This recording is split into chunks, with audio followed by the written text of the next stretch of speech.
Halo, halo, apa kabar Anda semua? Assalamualaikum warahmatullahi wabarakatuh. Apa kabarnya? Semoga selalu dalam keadaan sehat walafiat, tetap semangat.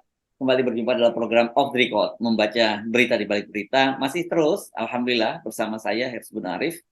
Dan saya Gibeta senang sekali menjumpai Anda dan semoga kita semua dalam keadaan sehat dan bahagia. Bismillah, amin. Amin, amin, amin. Bagi saya kira, kalau kita ngomongin topik yang paling masih trending di berbagai media sosial, itu soal kemarin ya, kuliah umum Anies Baswedan Mhm. di UI yang kemudian dilanjutkan, saya Ya. menyebutnya sebagai kegiatan ekstrakurikulernya dengan mendatangi BEM UI, kan itu kan di luar jadwal. Jadi ya itu rame banget, dan saya kira Mhm. seperti kita sebut sebelumnya, memang ini bagus sekali ini kalau kegiatan-kegiatan semacam ini terus kita dorong kepada para calon presiden yang akan berlaga ini, karena jujur aja sekarang ini kan kita ingin ya, jangan hanya kalau calon presiden itu orang kemudian yang populer aja, dan untuk populer itu Mhm. macam-macam, main di TikTok Ya. lah, apalah dan sebagainya, sebenarnya nanti nggak ada hubungannya ini dengan kualitas dia sebagai seorang presiden gitu ya. Kita tidak bisa mengukur dari bagaimana dia ini Betul. nantinya kalau dia mengelola bangsa ini gitu.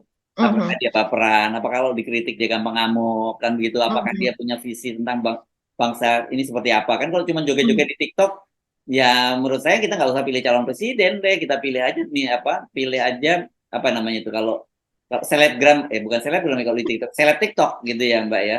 Jadi bagus ini kita mulai, dan UI kemarin sudah mulai membukanya dengan Anies Baswedan. Saya tidak tahu kenapa pilihannya Anies Baswedan, apakah karena abjadnya A atau atau yang apa gitu. Tetapi yang jelas dia sendiri yang memang paling antusias untuk menanggapi soal ini ya.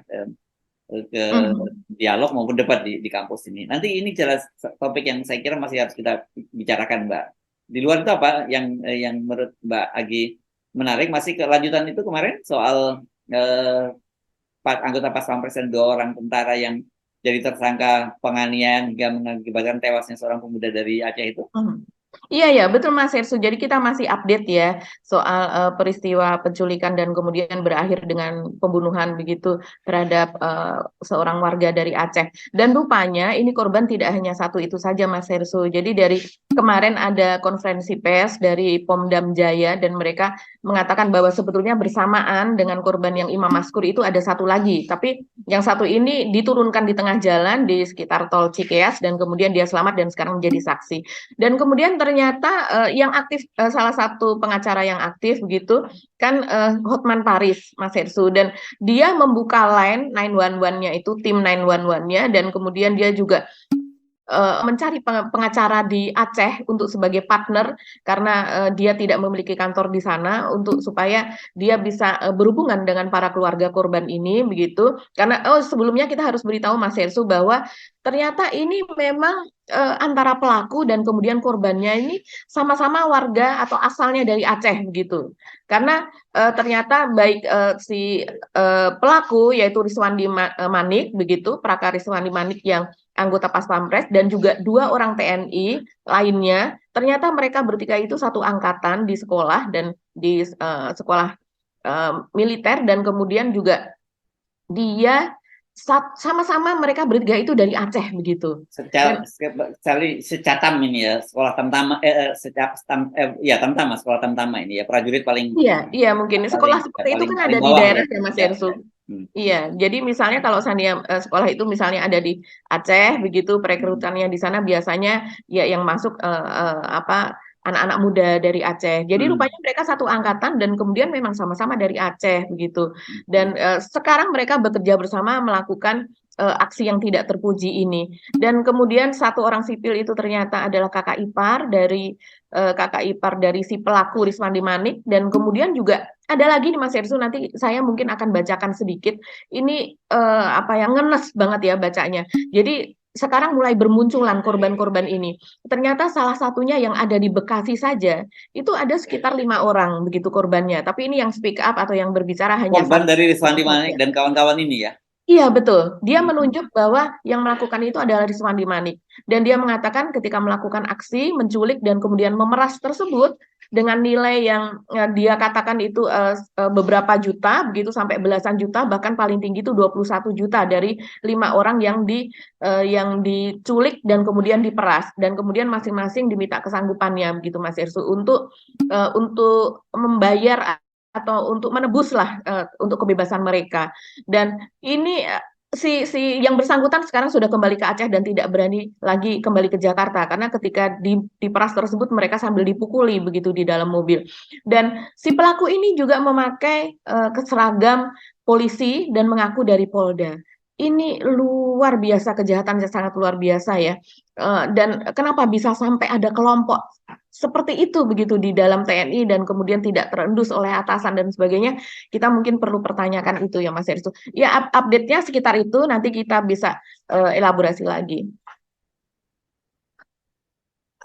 Luar itu apa topik yang cukup menarik ya? Banyak sekali saya lihat ya soal Mhm. LRT ya, yang LRT yang mulai dioperasikan itu kan sekarang sudah mulai banyak catatan-catatan dari para penggunanya gitu ya di luar ya, Mhm. bahwa mereka juga merasa senang dengan operasinya LRT, tapi tentu saja perlu ada catatan-catatan yang saya Mhm. kira perlu kita juga sampaikan sehingga akan ada perbaikan kan, karena ini berkaitan concern kita semua public transportasi kan ya Mbak Aki ya.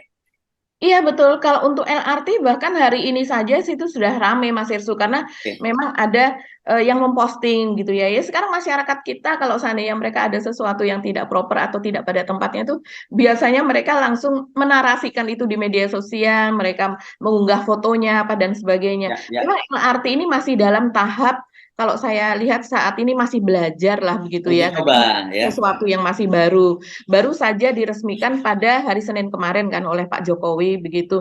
Dan kemudian ya sekarang berarti kalau hari Rabu sudah hari ketiga ya sejak diresmikan tersebut. Ya, ya. Dan keluhannya masih sama Mas Ersu. Yang pertama itu sebetulnya soal pintu. Nah, pintu ini oleh beberapa pengguna begitu dan kemudian ini juga lagi-lagi ramai di media sosial begitu bahwa pintunya dirasa terlalu pendek Mas Ersu. Oke. Dan kemudian dari beberapa pengguna gitu merasa mereka harus menunduk kalau seandainya untuk masuk dan kemudian juga ketika mereka berjalan dari satu gerbong ke gerbong lainnya itu pintunya juga tetap sama pendeknya ketika masuk. Padahal mungkin tidak sependek itu begitu ya. Tapi memang ya masyarakat Indonesia sekarang kan sudah banyak yang tumbuh dengan gizi yang baik apa dan sebagainya. Kalau menurut manajemen dari LRT sendiri memang pintu itu didesain oleh Inka ya sesuai dengan tinggi rata-rata masyarakat Indonesia yang 160 katanya. Dan Oh, ya, ya. iya, kalau Pendek kalau sekali 100 ya. Padahal anak-anak kita rata-rata itu udah banyak di atas 170, bahkan ada 180 sekarang ya Mbak ya. Sekarang. ya, kalau anak-anak sekarang rata-rata di atas 170 lah. Ya, Ya. bisa. Artinya kalau seandainya kita memiliki tinggi sekitar 170 begitu apalagi Itu anak termasuk pendek laki-laki. sekarang tuh 170 hitungannya sekarang Ya, kan. 170 untuk anak laki-laki sekarang terasa pendek begitu. Rata-rata di 175, 178 saya lihat demikian. Ya. Karena saya punya anak lelaki dan teman-temannya juga seperti itu. Yang kadang anak kita di rumah sudah terasa tinggi ternyata ketika temannya datang ke rumah itu Ya, tinggi-tinggi lebih tinggi. ya, ya. Jadi wajar kalau seandainya ada keluhan itu dan saya rasa pintu kereta api ini tidak setinggi 160 loh ya. Kalau Ya. 160 itu adalah dianggap rata-rata, artinya ada batas atas kan. Nah, dari pihak manajemen LRT sendiri mengatakan bahwa mereka yang tingginya di atas 175 ya memang harus menunduk begitu ya. Tidak disebutkan tingginya berapa, tapi artinya mungkin tingginya kisaran itu. Dan yang menggunakan LRT ini juga ada yang orang asing ya Mas Hersu. Ya, Jadi ya. dia juga katakan ada bule yang tingginya mungkin hampir mendekati 2 meter begitu ya. Dia terpaksa harus betul-betul menunduk ketika Ya, memasuki itu gerbong mungkin gitu. kalau untuk bule diajari sopan santun supaya bisa menunduk gitu di Indonesia. Oke, mari kita bahas beberapa topik itu. Tapi sebelumnya eh, kita bacakan beberapa hal ini berkaitan dengan orang-orang seputar Pak Jokowi. Ini kebetulan saya dicolek oleh viewer kita juga. Tolong Mas Heru dibahas soal Pak Muldoko itu tayamum di kereta gitu ya. Saya pikir ada apa sih ini soal beritanya. Saya penasarannya, saya cari. Oh rupanya ini mungkin Pak Muldoko dalam sebuah perjalanan naik kereta gitu, disebutkan naik keretanya VVIP gitu karena sholatnya bisa sholat biasa gitu, bukan sholat duduk di kursi gitu. Tapi di situ digambarkan ketika ada videonya yang lagi viral juga itu Pak Muldoko tayamum gitu. Yang dipersoalkan adalah kok tayamumnya kan, kalau tayamum itu biasanya ya cuman muka sampai tangan saja gitu. Dan ini Pak Muldoko kok sampai kaki-kakinya sampai celananya katanya ditayamum. Mungkin ini soal tata caranya saja yang dipersoalkan. Kedua katanya kan masih ada air sebenarnya, kalau di kereta api kan orang bisa leluasa, mungkin kalau di mobil itu agak sulit ya untuk wudhu untuk apa gitu. Kalau di kereta kan gampang gitu, apalagi kalau VVIP gitu.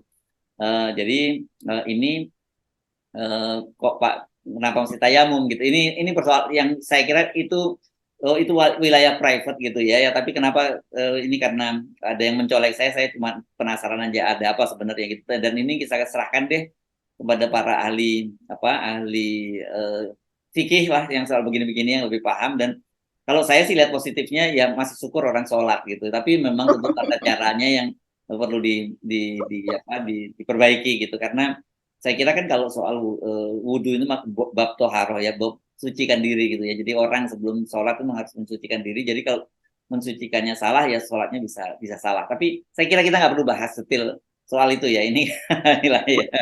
Tapi karena Tapi dia menurut pejabat saya, publik iya, ya kan, Mas Hersu, ini karena ya pejabat publik kan. ya pejabat Ya. publik, dan itu kemudian muncul di media sosial, kita tidak tahu siapa yang memvideokan itu. Jadi itu yang saya nggak belum tahu, bukan saya belum tahu siapa yang memvideokan itu. Jadi saya mungkin merasa tidak perlu juga terlampau jauh gitu untuk ingin membahas soal ini gitu Mbak Agi ya. Ya. Iya, tapi sedikit saja ini soal Pak Muldoko. Ya memang orang lalu melihat itu mungkin kalau saya bapak-bapak biasa, orang tidak akan begitu Oh concern. ya, Tapi kalau karena ini kan kalau kita dalam prinsip jurnalistik ini kan termasuk prominen ya, iya, tokoh gitu yang apapun yang dia lakukan, seorang prominen, seorang tokoh begitu itu termasuk yang kriteria atas tuh untuk selalu diberitakan begitu. Apalagi ini dia melakukan sesuatu yang memang di luar kelaziman gitu. Sebenarnya ya bukan betul. kelaziman, tapi urutan rukunnya lah begitu ya. Wajib dalam melakukan tayamum itu seperti apa. Dan kemudian juga yang di media sosial kan mempertanyakan untuk apa sih hal seperti itu divideokan begitu kan, dan kemudian divideokan dan diviralkan. Ya wajar saja ya ada pertanyaan seperti itu. Tapi juga wajar kalau seorang tokoh melakukan sesuatu apapun itu terus kemudian ada orang yang melekat atau di sekelilingnya atau orang yang kagum kemudian ingin memvideokan begitu. Nah, ini Ya, ya. kebetulan Kita yang positif thinking saja divideokan, deh ya soal ibadah dan iya. pahala ini, kita memberikan niat orang berbeda, kita nggak boleh menghakimi. Hanya saya teringat kalau peristiwa gini sholat tempat umum itu dulu sekali waktu beberapa tahun yang lalu lah. Saya kira mungkin kita masih bisa cari artikelnya, itu Pak Setia Novanto masih ketua DPR dan ketua umum Golkar pada waktu itu. Diceritakan beliau melakukan perjalanan pagi hari dan kemudian sebelum berangkat masih melaksanakan sholat duha di Bandara Halim, seingat saya, karena beliau mendengar saat pribadi gitu. Waktu itu beritanya dimuat di Jawa Pos, JPNN gitu. Saya kan penasaran apa gitu, begitu saya buka ternyata di bawahnya itu ada kode ADV, itu editorial gitu ya. Jadi sebenarnya itu bukan wartawan, Ya, jadi betul jadi betul. ini berarti ada niatan branding gitu dari timnya. Ya menurut saya ini ya silat itu urusan personal ya, orang mau membranding orang bahwa dia ibadahnya tekun atau tidak. Tapi mungkin ada cara yang lebih tepat ya, kalau kayak tadi itu ya pesannya ya jangan ditulis editorial dong. Walaupun cuma kode saja gitu ya, nanti orang ketahuan oh ini sengaja banget untuk berikan citra. Mudah-mudahan, saya kira kalau saya mohon maaf banget, saya nggak mau masuk terlalu jauh wilayah ini, mudah-mudahan Pak itu bukan niatan Pak Muldoko untuk pamer. Mungkin kebetulan ada yang orang melihat itu, dan karena kok kan ada seorang pejabat tinggi negara gitu tetap menjalankan ibadah di dalam perjalanan, kan itu bagus. Mungkin maksudnya begitu Mbak. Saya berpikirnya positif sajalah yang saya pikir gitu Mbak ya. Iya, iya, iya. Memang segala sesuatu yang terjadi pada tokoh itu memang Ya risikonya gampang untuk seperti itu. menjadi viral, Ya begitu. seperti itu. Nah, kalau yang wilayah ini saya kira penting ini pembantu Pak Jokowi satunya lagi namanya Pak Luhut. Ya, yang ini berkaitan dengan udara di wilayah Jabodetabek yang tercemar, ini luar katanya gitu. Dan waktu itu kan Pak Luhut sudah sampai manggil pejabat gubernur DKI Jakarta Heru Budi soal penggunaan kendaraan listrik sebagai jalan keluarnya. Kemudian juga Ridwan Kamil gubernur Jawa Barat juga diundang dan sebagainya gitu. Rupanya Pak Jokowi itu sekarang mengangkat kembali ini, memberi jabatan lagi sebagai penanggung jawab untuk masalah penanganan polusi udara untuk Jabodetabek itu diserahkan lagi kepada Pak Luhut. Saya kadang-kadang bingung sebenarnya pangkatnya Pak Luhut, jabatannya Pak Luhut ini apa ya, kok semua jabatan diberikan kepada Pak, dan tanggung jawab diberikan kepada Pak Jokowi. Dan kalau gitu Pak Jokowi tanggung jawabnya apa ya kalau semua diserahkan kepada Pak Luhut, kan itu jadinya pertanyaannya ya Mbak. Tapi segala sesuatu itu pasti terus kemudian bisa dijawab begitu Mas Ersu. Terus kemudian dihubung-hubungkan. Ya kalau seandainya saya sebagai seorang bawahan Pak Luhut atau staf Pak Luhut, saya akan mengatakan bahwa ya jelas berhubungan dong. Ini kan soal polusi. Dan Oke. polusi itu ada berhubungan dengan salah satunya itu adalah kendaraan begitu kan. Kendaraan, dan kendaraan itu sedang diupayakan begitu untuk kemudian diubah menjadi berbahan bakar listrik begitu kan, dan itu memerlukan banyak investasi di situ begitu. Oke, oke, Dan itu artinya itu adalah di wilayahnya Pak Luhut, itu yang ya. pertama. Kemudian yang kedua itu soal public transportasi begitu, yang dimana kita sering mengundang investor asing juga untuk public transportasi, untuk menanamkan investasinya di situ. Terus kemudian ini yang ketiganya mungkin soal PLTU begitu kan, dan kemudian untuk PLTU yang ada sekitar Jabodetabek yang katanya ada yang mengatakan 14, ada yang mengatakan 16. Kalau saya lihat, walaupun ini dikeluhkan, ternyata pada tahun 2016 pun masih dibangun PLTU baru. Pada tahun 2019 masih ada PLTU baru. PLTU Lontar dan PLTU apa begitu. Itu udah dibangun di kawasan Jabodetabek ini, ya, kalau tidak salah di daerah Banten. Jadi padahal rencananya akan dimatikan begitu kan pada tahun sekian gitu, berapa puluh tahun sesudah ini. Nah, tapi ternyata tetap masih dibangun yang baru. Ya bagaimana kita bisa clear begitu kan polusinya kalau seandainya memang salah satu penyumbang besar di dalam polusi ini juga masih tetap dibangun, dan itu juga wilayahnya Pak Luhut tuh Mas Erso, karena soal investasi. Jadi kalau seandainya kita mau membuat alasan, ada saja yang bisa dibuatkan alasan kenapa pekerjaan itu diberikan kepada Pak Luhut gitu. Yes, oke. Tapi itu tadi lah, juga orang juga wajar bertanya-tanya lo, kalau seperti saya tadi tanya, lo kok semua dikasih ke Pak, bebannya kok dibebankan kepada Pak Luhut. Jangan dianggap bahwa kalau jabatan itu kemudian melekat berbagai fasilitas lain, belum tentu juga gitu. Justru malah bebannya gitu. Semua kok dibebankan kepada Pak Luhut, ya bukannya kita waktu Pilpres kemarin milihnya Pak Jokowi sama Pak Ma'ruf gitu. Ya. Iya, iya, iya. Ini kan memang Pak Luhut sering disebut sebagai menteri segala urusan ya. Mungkin Ya, super minister lah memang, gitu. Ya, ya. iya betul. Memang memiliki kapasitas yang sangat luar biasa begitu ya. Mungkin di mata Pak Jokowi gitu. Yes, oke, baik. Oke, kita pindah ke topik yang tadi awalnya. Dari mana kita mau mulainya? Anda ingin ngobrolin soal Anies ya, saya kira. Ya, saya rasa begini Mas Ersu. Kemarin kan ada 3 kejadian begitu yang saya lihat menjadi headline dari media-media, walaupun kita kalau seandainya di media online kita sulit ya untuk menemukan headline-nya. Tapi apa yang sering muncul misalnya salah satu media, kita ambil salah satu media nasional dan kemudian dibikin dari berbagai angle dan kemudian muncul dan kemudian banyak dibaca, begitu juga di YouTube. Misalnya kita melihat dalam 1 jam itu sudah dilihat sekian ribu, misalnya seperti itu. Saya bisa melihat bahwa ketertarikan orang untuk melihat atau untuk membaca event tersebut begitu, itu sebagai salah satu kita bisa melihat ini menjadi headline begitu. Sementara yang lain adalah menjadi berita yang cukup hangat, juga berita yang biasa-biasa saja. Kalau saya melihat kemarin memang ada 3 peristiwa, yaitu konferensi pers dari Pomdam Jaya begitu, polisi militer Kodam Jaya yang mengenai keterkaitan pelaku pas pampres yang membunuh seorang warga Aceh itu, Mas Hersu, update-nya itu cukup ramai. Dan kemudian yang berikutnya adalah pembukaan Muktamar Sufi, karena di situ banyak tokoh ya, ada Pak Jokowi, ada Pak Ganjar Pranowo, kemudian ada Pak Prabowo, terus kemudian ada Kapolri, ada Panglima TNI, kemudian tentu saja ada Habib Lutfi di situ kan sebagai tokohnya begitu kan, dia sebagai ini ulama sufi dari Indonesia begitu. Dan kemudian ada peristiwa-peristiwa di situ seperti misalnya gandengan tangan Pak Ganjar dengan Pak Prabowo begitu ketika di atas panggung, dan juga ada yang disoroti juga misalnya ketika yang lainnya biasanya secara protokoler ya semuanya sudah datang, kemudian Pak Jokowi itu datang bersama Pak Pratikno, Mensesnek begitu, dan kemudian Pak Habib Lutfi dan kemudian Pak Prabowo itu menyambut ke depan, rela berdesak-desakan dengan yang lain begitu, berhimpit-himpitan, sementara Pak Ganjar itu tetap menunggu Teguh di dalam gitu. Nah, itu saja menjadi sorotan gitu kan. Tapi ternyata dan sesudah itu mereka pergi ke pasar gitu ya, mereka pergi ke pasar dan di pasar itu ada pedagang ada peristiwa di mana Pak Jokowi menunjuk-nunjuk kepada Ganjar Pranowo dan kemudian di hadapan Prabowo dan kemudian para pedagang menyebut presiden mengatakan begitu. Itu biasanya kalau tidak ada peristiwa besar yang lain itu pasti akan menjadi headline Mas Heri dan menjadi pembahasan gitu ya, bagaimana Pak Jokowi nunjuk entah mengatakan apa tapi menunjuk tangannya beberapa kali ke Ganjar dan kemudian pedagang itu mengatakan meneriakkan presiden sementara dia tidak menunjuk ke Oh, Pak bukan Pak Jokowi, Prabowo bukan gitu. bukan itu ngalor ngidul tuh, ngalor ngidul bukan itu ya. Bukan ya. Bukan, sebelumnya itu mungkin ya. Itu di event sebelumnya itu rame itu yang ngalor ngidul itu.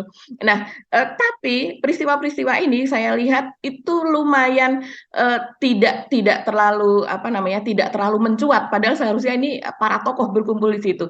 Yang paling mencuat adalah peristiwa pidato kebangsaan Anies di UI kemarin. Jadi saya rasa itu mungkin karena selain prominennya, selain juga ditunggu, orang ingin melihat visi misinya begitu, terus kemudian di situ Anies juga dicecar begitu ya selain oleh para profesor, oleh panelis juga oleh mahasiswa UI sendiri dan kemudian aksinya dia sesudah itu dia menjemput undangan ke sekretariat UI begitu. Dan kemudian uniknya kemarin Mas Hersu ketika siang hari Anies sesudah melakukan pidato dan kemudian diskusi itu dia ke sekretariat UI dan ternyata di sekretariat tersebut kosong begitu kan dia mau mengambil undangan ceritanya. Sore harinya itu ada unggahan dari Instagram BEM UI yang mengatakan bahwa kami mengantarkan undangan hari ini. Itu itu lumayan lucu begitu. Lumayan lucu karena diledek sama teman-teman yang sendiri gitu. Tadi disamperin sekretariatnya kosong, kalau nggak disamperin nggak dianterin tuh undangannya gitu. Nggak salah beberapa hari yang lalu kan mereka sudah umumkan mereka akan kirim undangan berapa, saya lupa harinya, kita Ya, bahas kan bahwa hari ini Mbak Agi nyebutkan bahwa hari ini akan mereka ngirim undangan kalau nggak salah begitu kan.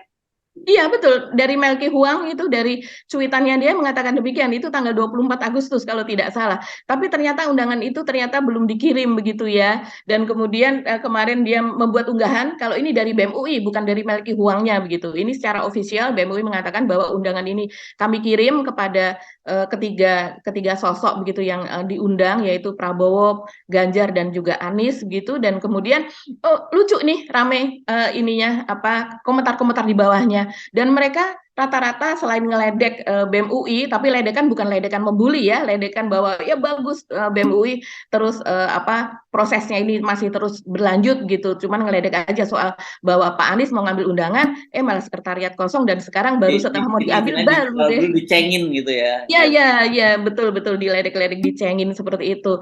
Dan kemudian, tapi kebanyakan yang secara serius mereka mengatakan bahwa jangan sampai kisi-kisi dari pertanyaan tersebut bocor, gitu, karena supaya ini menjadi pembeda dari nanti debat, begitu, yang dilakukan oleh KPU selama ini, di mana debat presiden dan wakil presiden itu selalu diberikan kisi-kisinya. Jadi ada temanya. Kalau di sini mereka menginginkan itu betul-betul loss, begitu ya Mas Heru, betul-betul bebas, mereka boleh menanyakan apapun dan sehingga para calon presiden ini mereka bisa mendapatkan pertanyaan yang unpredictable gitu. Mereka berharap seperti itu supaya kemampuan mereka dalam berpikir cepat saat itu juga itu seperti apa. Mereka menguasai masalahnya seperti itu.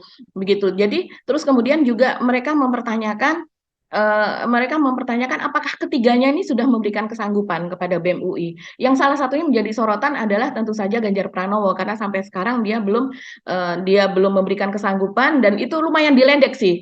Kalau Pak Ganjar memang beneran diledek karena mereka bukan meledek membuli ya kalau saya lihat karena mereka penasaran bagaimana visi misi dari Pak Ganjar. Ya. Terus mereka Pak juga Prabowo sebenarnya juga belum menyatakan kesanggupan. Pak Prabowo-nya pribadi kan belum juga kan. ya, Baru secara pribadi Pak Prabowo melontarkan belum, tapi ya.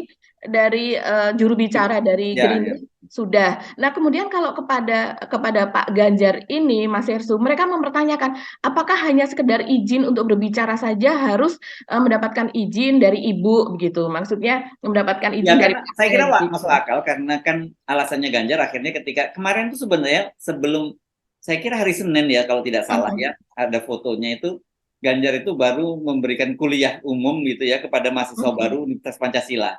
Jadi sebenarnya nggak jauh itu dari Dari kampus UI. UI tinggal sepelemparan batu gitu ya. Kalau naik kalau naik kereta KRL itu cuma satu stasiun tuh dari Pancasila ke UI atau dari UI Ya. ke Pancasila.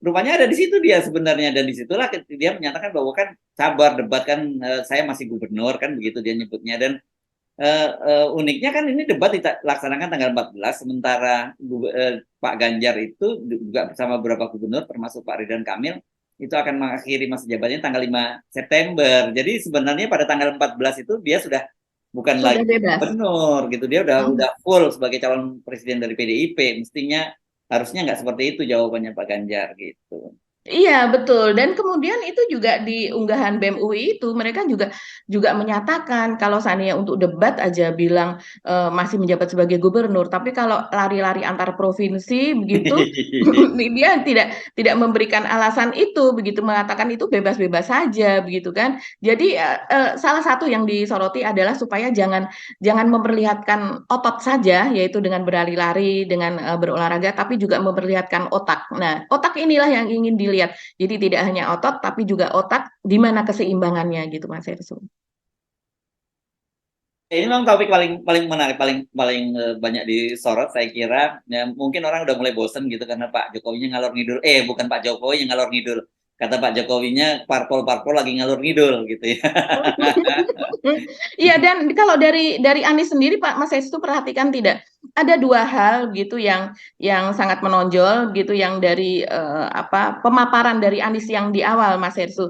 Ada satu kalau yang pemaparan di awal yang ketika dia mengatakan soal negara Konoha dan Wakanda, saya jadi ingat kemarin ketika Pak Jokowi melakukan kunjungan di Afrika di salah satu negara kan mendapatkan sambutan tarian Wakanda. Hmm. Begitu. Jadi ketika turun dari pesawat, kemudian ada yang menari-nari dan disebutnya itu adalah tarian Wakanda, begitu ya.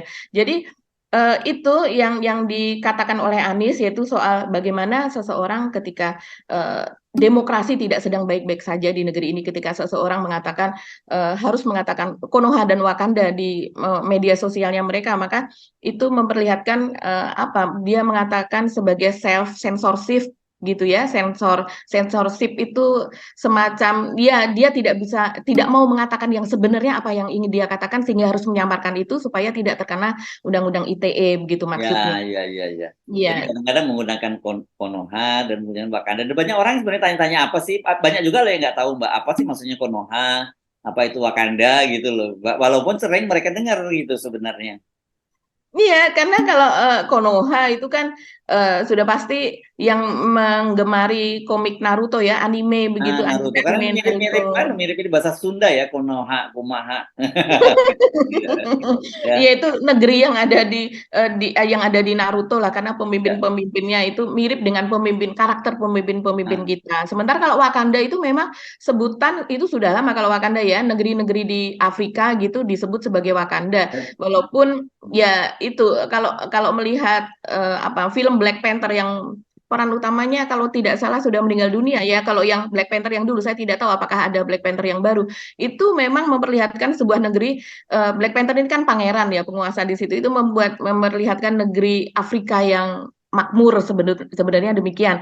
Tapi Afrika sendiri kalau di mata masyarakat Indonesia secara umum itu bukan kemakmurannya yang mereka ingat, tapi negeri yang mungkin kemiskinannya begitu, terus kemudian skala demokrasinya yang rendah, terus kemudian perang antar suku apa dan sebagainya, pembelahan yang ada di sana begitu, genosida dan sebagainya. Nah, itu yang kemudian disebutkan, diasosiasikan begitu ya dengan Indonesia. Yang kalau seandainya mereka menyebut mereka warga Indonesia di medsos begitu ketika membicarakan soal demokrasi yang tidak baik-baik saja, mereka mengatakan bahwa ini di Wakanda nih seperti ini.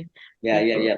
Dan itu diidentifikasi oleh Anies sebagai indikator itu bahwa demokrasi kita itu sedang tidak baik-baik dong ya, karena itu ada Mhm. semacam self censorship, kesadaran dari publik bahwa kalau gue nyebut Indonesia Mhm. nanti bisa kena undang-undang ITE, tapi kalau Wakanda kan aman kan begitu ya. Dan kemudian ini yang membuat teman-teman dari PDIP wah harus belain Pak Jokowi begitu ya. Tapi sebenarnya nggak salah kan apa yang disampaikan oleh Anies kan, karena ada dua soal kemarin dia bicara, Mhm. dia beli highlight Mhm. soal kritik ya, ketika ketika dia dikritik oleh mahasiswi Mhm. tentang dia masih punya utang. Sebenarnya Pemprov Mhm. DKI masih punya utang tunjangan Mhm. kinerja ya kalau nggak salah ya, Iya. tunjangan Mhm. kinerja yang harusnya dibagikan kepada kepada para ASN di lingkungan Pemprov DKI kan pada waktu itu dipotong gitu ya, dipotong 25% untuk bantuan untuk bantuan sosial ya, kepada Hibah. ya kepada warga Jakarta yang kekurangan ya. Pada waktu itu kan saya kira logika yang disampaikan Anies wajar ya. Kalau pegawai negeri kan tetap dapat gaji gitu. Bahkan itu yang dipotong kan tunjangannya saja itu ya 25% gitu ya. Sementara para pekerja informal itu kan nggak betul-betul ketika COVID mereka nggak makan sama sekali, nggak punya duit penghasilan kan begitu.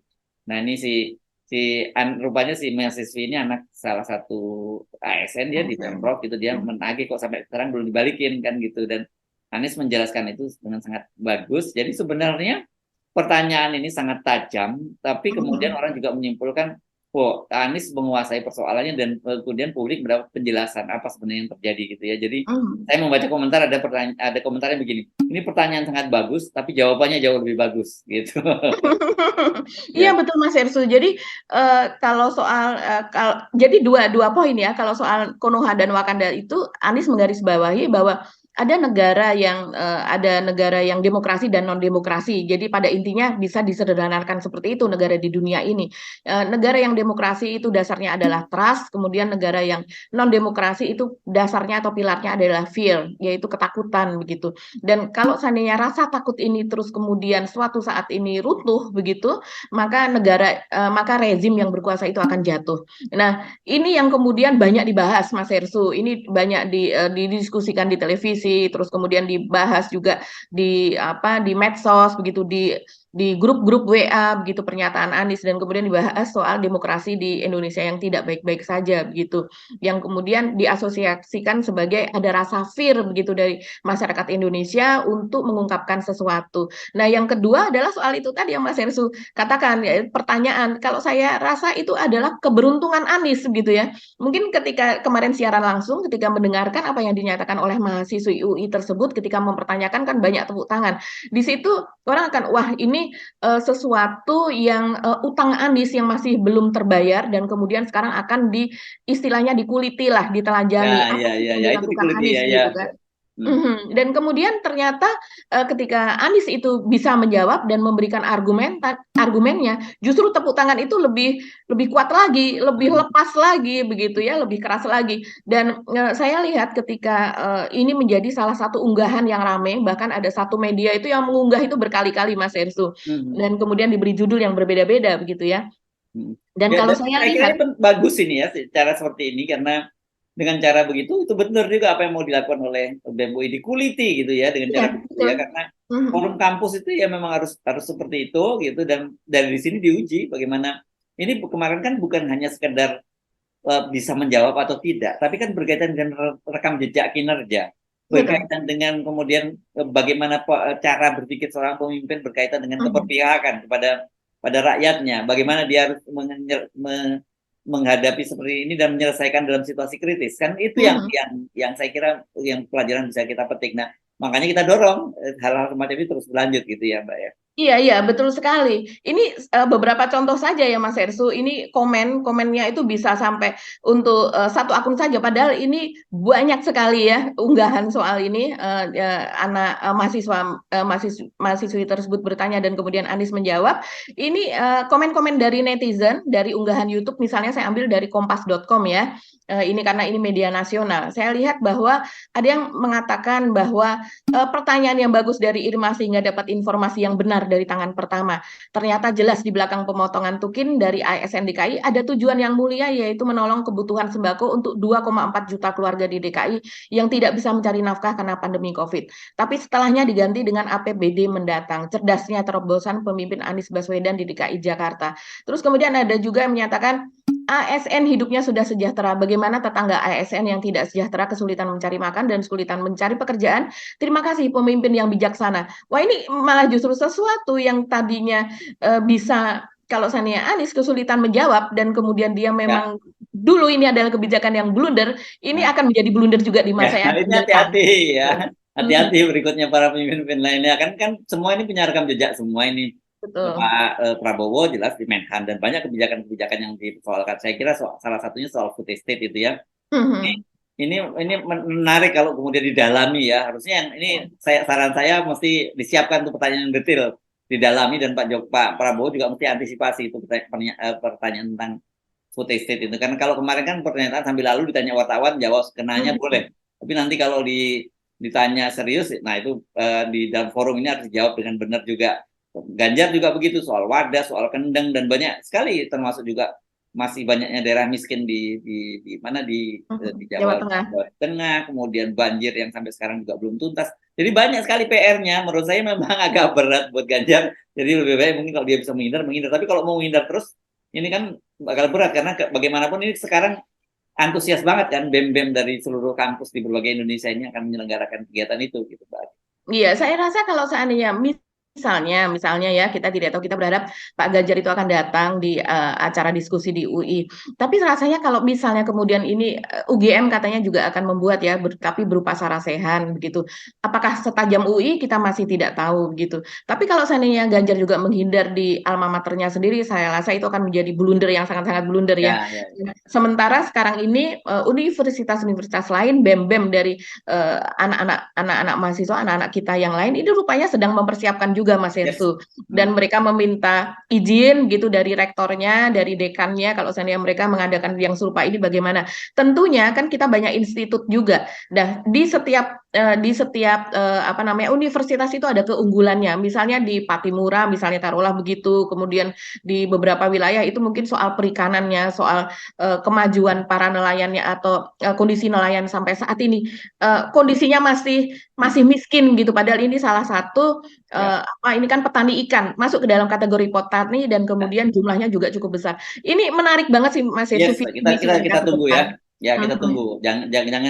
Jangan tinggal gelanggang colong pelayu ya, jangan kabur. Iya, karena dari sini kalau saya lihat dari kolom-kolom komen ya, tidak hanya dari kompas.com tadi, tapi yang lain, banyak yang mengatakan saya tadinya belum memilih, tapi ketika melihat ini, saya kemudian cenderung untuk memilih Pak Anies.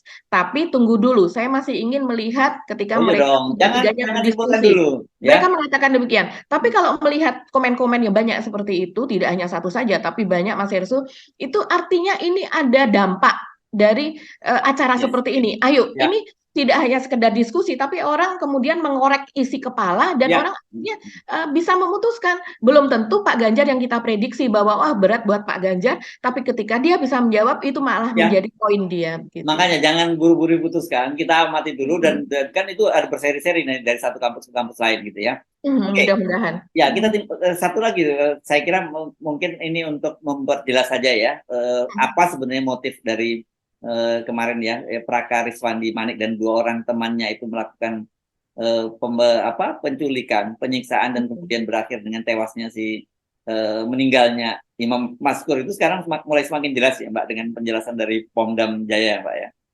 Iya, betul Mas Irsu. Jadi dari Pomdam Jaya itu mengatakan itu tadi bahwa sekarang ini ada 4 orang tersangka begitu ya. Yang 3 itu adalah anggota TNI yang tadi sudah disebutkan mereka satu sekolah, satu angkatan, dan kemudian mereka juga berasal dari Aceh sendiri. Dan yang menjadi korban ini adalah warga Aceh. Begitu. Jadi selama ini yang menjadi yang disasar oleh mereka diculik dan kemudian diperas begitu Mas Irsu. Berikut juga sebelum diperas itu sambil dianiaya dan kemudian mereka rupanya memilih untuk memberikan uang ganti kebebasan untuk demi kebebasan mereka tersebut begitu. Jadi dan ada satu lagi yang sipil itu yang dikatakan sebagai kakak dari Riswandi Manik begitu Mas Hersu. Ipar ya? Iya, kakak ipar. Terus kemudian juga foto yang video yang beredar kemarin yang digebukin itu ya, yang digebuki dan kemudian teriak-teriak gitu yang terlihat punggungnya parah, terluka parah begitu, rupanya itu bukan kalau menurut Pomdam Jaya ya itu bukan video dari korban dari Imam Maskur begitu. Jadi itu video siapa kita tidak tahu sampai sekarang karena belum dijelaskan, tapi dikatakan bahwa itu hoax, baik pelaku yang memukul maupun korbannya bukan dalam konteks tapi itu bahasanya Aceh ya Mbak ya, tapi itu bahasa Aceh, betul. Kalau menurut netizen saya sendiri tidak paham bahasa Aceh, tapi kalau menurut netizen iya itu bahasa Aceh, dia sedang meminta tolong. Jadi itu korban yang mana kita masih belum tahu karena rupanya dia melakukan penculikan tidak hanya sekali Mas Hersu. Ini salah satunya korban yang ada di Bekasi namanya ZS gitu ya, disamarkan. Dan ini saya baca di Tribun Sumsel dan juga di Serambi News begitu ya. si korban ini sekarang berada di Banda Aceh dan dia tidak berani kembali ke Jakarta karena dia pernah diculik juga oleh Riswandi Manik dan kawan-kawan ini. Oh, Bahkan dalam penculikan para TNI ini, anggota TNI ini, mereka memakai baju seragam polisi, Riswandi Maniknya, dan kemudian mengaku dari Polda Metro Jaya. Nah, ini apa ya, kita melihatnya kok miris banget ya, ngeri jadi banget. ini kan kalau kemarin kan kita bicara bahwa seperti eh, seperti tulisan dari seorang mantan anggota DPR Ya, dari mm-mm. PDIP ya, dari asal Aceh Ya, yang juga dia mm-mm. seorang lawyer, kan dia menyebutkan bahwa dia menduga ya pada waktu itu kan informasi Mm-mm. yang dia terima itu Mm-mm. adalah ada semacam sindikat gitu ya, sindikat Betul. mafia obat Mm-mm. ilegal yang kemudian Mm-mm. dia menggunakan tenaga-tenaga dari TNI dan Polri untuk mengawasi para ininya ya, apanya ya ini ya, pengedarnya begitu ya, supaya jangan Ya. macam-macam gitu. Mm-mm. Tapi dalam kasus Rizwandi ini kelihatannya beda ya, dia tahu ada Mm-mm. bisnis itu dan kemudian Mm-mm. dia memanfaatkan itu untuk memeras Mm-mm. mereka gitu ya kelihatannya ya dalam kasus Rizwandi itu Mbak, Mbak Agia. Iya, iya, sejauh ini demikian. Keterangan dari Pomdam pun ini motifnya adalah mereka memeras dan kemudian untuk mendapatkan keuntungan secara ekonomi. Kemarin kan kita berpikir Mas Yesus begini, kalau seandainya mereka pelakunya ada berempat untuk kasus yang Imam Maskur yang akhirnya tewas itu ya, mereka berempat, kemudian meminta tebusan 50 juta. Nah, 50 juta itu sampai kemudian si korban ini sampai dibunuh. 50 juta dibagi 4 hanya berapa sih? Bukan bukan hanya maksudnya kok mengecilkan nilai uang, bukan. Tapi 12,5 juta dan kemudian mereka harus menebus kalau seandainya ketahuan, tertangkap, harus menebusnya seumur hidup itu kan sesuatu yang tidak tidak apa ya, tidak seimbang begitu. Buat apa melakukan penculikan seperti itu dan kemudian tebusannya hanya 50 juta? Yang biasa kita ketahui tebusannya ratusan juta bahkan sampai miliar sehingga bisa membuat si pelakunya kaya raya begitu kan. Tapi ternyata ini karena tidak terjadi pada hanya satu korban saja Mas Ersu. Jadi ini kalau seandainya satu korban memberikan misalnya 50 juta, korban yang lain memberikan 21 juta, korban yang lain memberikan sekian juta, dan ini dilakukan berulang-ulang, maka ini memang nominalnya akan menjadi besar. Dan mungkin karena dia, kalau kita lihat di sini, dia lolos di satu kasus, karena ada juga yang sudah korban yang datang ke Hotman Paris, dan kemudian itu diunggah fotonya oleh Hotman Paris luka-luka bekas luka di punggung dari si korban ini. Dan ini korban yang lain lagi kalau tidak salah namanya H atau siapa gitu ya inisialnya. Ini rupanya korban juga dari si pelaku ini Mas Ersu. Nah, sekarang Hotman Paris itu dia membuka hotline agar semua korban itu berani untuk speak up, untuk menunjukkan diri dan kemudian mereka akan diwadahi oleh Hotman begitu. Nah, ini saya bacakan saja Mas Hersu betapa kejinya begitu ya. Ini sedikit saja. ZF ini mengatakan bahwa dia dalam posisi sudah diambil dari tokonya begitu ya dan kemudian dia ditelanjangi bajunya begitu baju atasnya dan kemudian dia diletakkan di mobil bagasi dari para pelaku tersebut. Dia mengatakan dia bersama dua temannya dan dia bilang bahwa saat itu mereka turun dari mobil mencari sasaran lain sesudah mendapatkan dua ini dari tiga dan dapat tiga orang lagi dari dua toko. Semuanya juga orang Aceh kata dia. Pelakunya ini adalah Riswandi Manik dan kawan-kawan. Kemudian ketiga orang itu juga disuruh membuka baju dan matanya ditutup, lalu diperintahkan tidur di bagasi bersama dua orang lainnya, yaitu si ZF dan temannya. Dan kemudian kami berlima ditidurkan di bagasi, berdesak-desakan, mobil kemudian berjalan pelan-pelan. Tepat pada waktu itulah proses negosiasi terjadi, mereka mengancam kalau tidak ingin cacat, harus ada uang 30 juta per orang. Satu persatu mereka dipanggil untuk pindah ke bagasi tengah, disinilah mereka dieksekusi oleh Praka RM, Riswandi Manik, dengan melecut punggung mereka dengan kabel listrik katanya. Ini saya baca dari Tribun Sumsel ya, juga ada beritanya. Saya rasa kalau tidak salah di Serambi News. Ya. Saya duluan yang dipukul karena saya duluan yang ditangkap. Sakitnya luar biasa. Saya berulang kali teriak takbir. Saat saya terlalu berontak, saya disetrum hingga lemas. Mereka nggak mau dengar kata-kata. Kalau tidak ada uang, langsung dipukul. Nah, ini saya loncat saja. Akhirnya di saat seluruh badan sudah luka-luka, permintaan uang yang awalnya 30 juta dikurangi menjadi 20 juta. Dia mengatakan bahwa saya kasih 8 juta itu kiriman dari kawan. Uang di ATM juga diambil, 800 ribu juga di dalam kantong 300 ribu, serta uang yang di laci toko totalnya mungkin sekitar 10 juta. Ini kerugian dari ZF. Sementara warga Aceh lainnya yang disekap bersama ZF ada yang menyetorkan 6 juta dan yang paling besar 21 juta.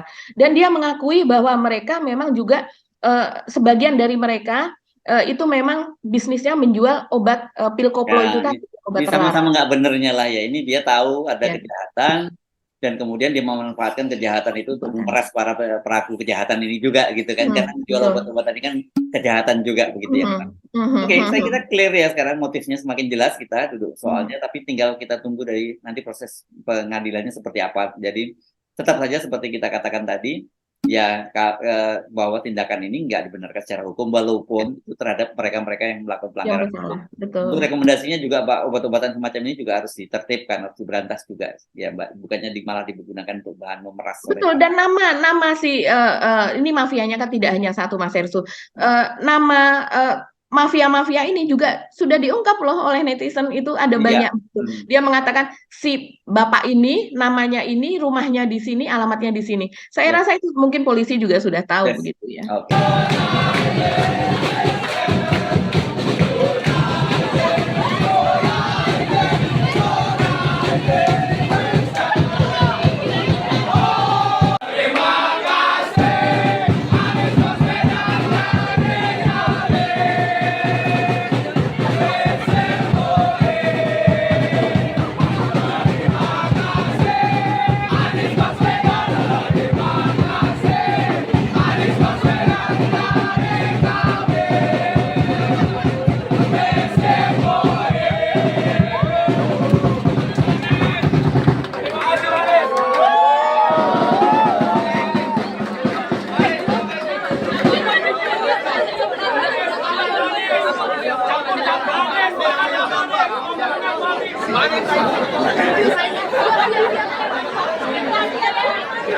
Oke, baik Mbak Agi. Kita mesti ngakhiri perbincangan kita kali ini.